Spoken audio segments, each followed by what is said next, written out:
We now know that using water for labor and birth shortens women's labor and reduces the need for interventions.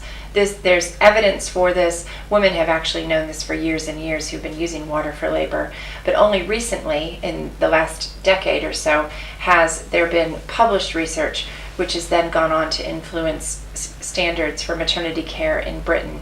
So, for example, now we know that most hospitals in the UK are trying to increase their water provision for women using water for labor because of this research. Contrast that to epidural, where pain relief for epidural is 100% for most women. However, there are known risks for both mother and baby, not only by the administration of the epidural, but in the knock-on effects from an epidural. However, there are no known risks for using water for labor for mother or for baby. It all comes down to 4 simple physiological elements of a woman's labor that are greatly supported by the use of water. And I'll talk through what those are now, and then we'll get in the pool and have a look at how the water, even though I won't have water in the pool, how the water can support and enhance those 4 physiological characteristics. Okay, so we'll use my pelvis here, my model pelvis, to illustrate this fact.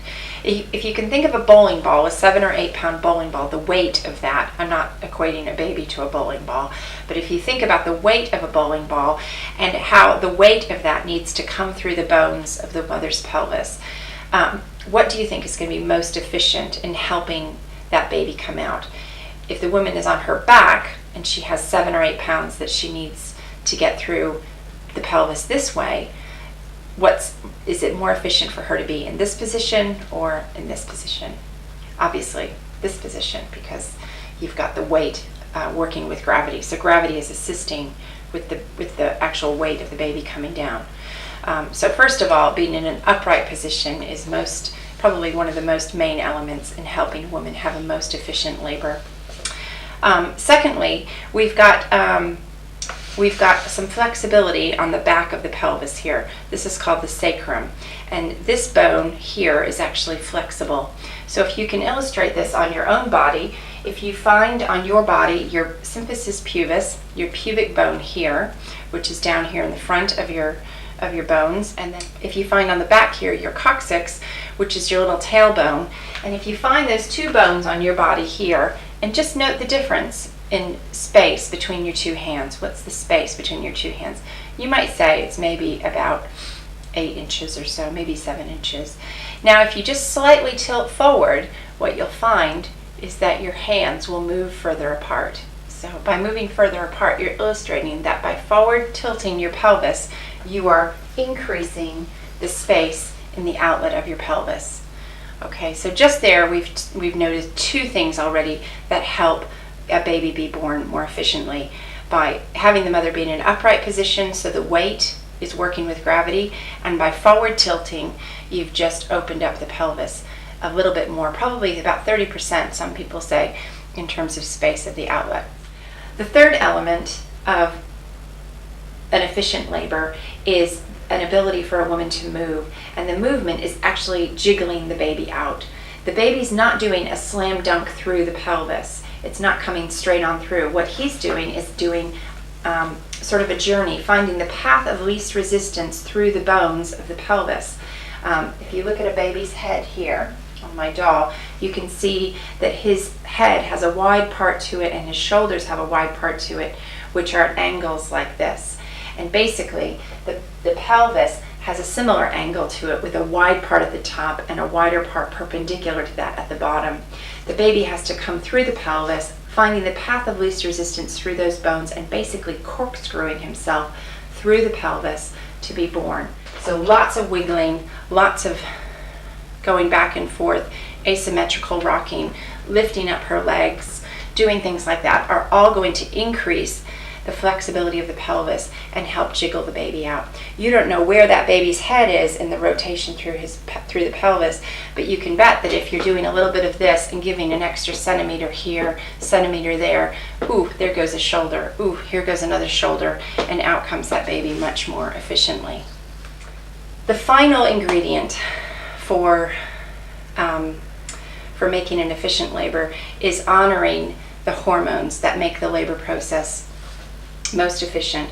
The main hormone in labor called oxytocin brings on labor contractions. It's actually the same hormone that you have when you have sex. So if you can imagine the environment that you have around you for most people when they have sex, safe, private, dimly lit, like I said, most people, then those are the same elements that a woman is probably going to find her oxytocin levels thrive in during her labor. She needs to feel safe, private, secure, any sense of vulnerability, anxiety, stress, embarrassment, shame, any of the things that would probably shut down lovemaking can also shut down or slow down labor. So when a woman's in water, all of those elements are great. All the positive benefits which sustain the flow of oxytocin are enhanced, whereas the negative ones are dissipated. And I'll illustrate that now by getting in the pool and showing how these 4 elements come together for a more efficient labor. Okay, we'll now illustrate how all 4 of these elements are supported by the use of water in labor. First of all, just the act of getting into the pool can help her labor. Lifting her legs up high and over the side of the pool causes a little bit of that jiggling to occur. And when you're talking about a baby who's at the brink of being able to come through the pelvis, that little extra bit of give with a high leg lift such as this can really make a difference. A woman who's in labor naturally finds a forward-leaning position comfortable. It means that the baby is off of her spinal cord, she's leaning forward, and so naturally her body is taking the shape of one of the most efficient ways to give birth. A forward-leaning position, giving that maximum space of opening up her pelvis, and also upright, so the weight of the baby is allowing some gravity to help bring the baby out. In a birthing pool, she can lean her head against the side. She can use exterior handles to grip onto. In between contractions, she might want to rest back, lean back, and relax. Again, using handles on the side of the pool to assist her coming back and forth. Water causes weightlessness, and the buoyancy that weightlessness allows means that she can change positions in labor very easily without having to negotiate with gravity. She can lift her leg up to the side to see if perhaps that change in position eases some discomfort.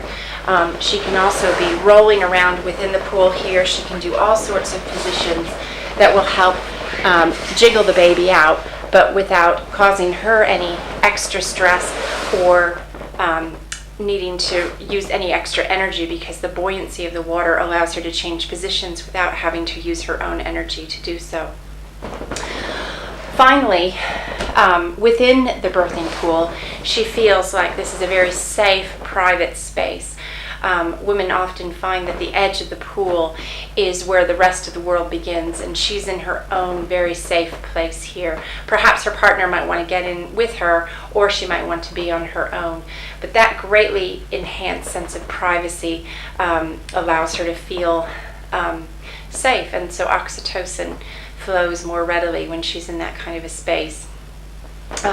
Getting in and out of the pool into the warm water can also cause a flow of oxytocin. Just like when you get into a warm bath at night, you get that first nice tingly sensation as you step into a warm bath. And that's the same with using water for labor. You get into the bath or into the pool for the first time, and women often talk about having this sense of this sort of rush of tinglies, and that's oxytocin also being more enhanced because she's gotten into a birthing pool. So if we add up those 4 elements again, let's just recap. We've got a woman who's upright, forward-leaning, able to move around, and have a higher sustenance of oxytocin during her labor. All those things together make for a shorter, more efficient labor, which reduces her need for interventions.